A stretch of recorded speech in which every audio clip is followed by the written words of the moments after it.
আমাদেরকে বুঝতে হবে আমাদের জীবনের অন্যতম মিশন, যে জন্য আল্লাহ তার নবীদেরকে পাঠিয়েছেন, নবীদের জীবনের মিশন যা ছিল, নবীর উত্তরাধিকারী নবীর অনুসারীদের জীবনের মিশনও সেটাই হবে।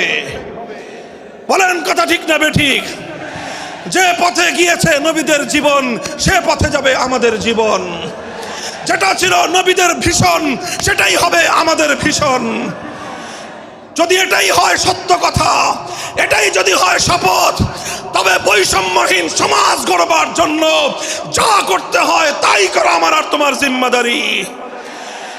যদি সেজন্য আমাদেরকে ঘাম ঝরাতে হয়, ঘাম ঝরানো আমাদের দায়িত্ব।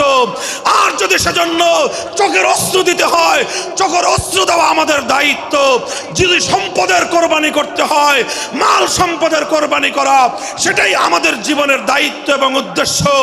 আর সর্বোপরি যদি একটি বৈষম্যহীন সমাজ গড়বার জন্য শাহাদাতের রক্ত দিতে হয়, আবু সাঈদদের মতো বৈষম্যের বিরুদ্ধে বুক পেতে দিয়ে জীবন দেওয়ার জন্য শপথ নিতে হবে।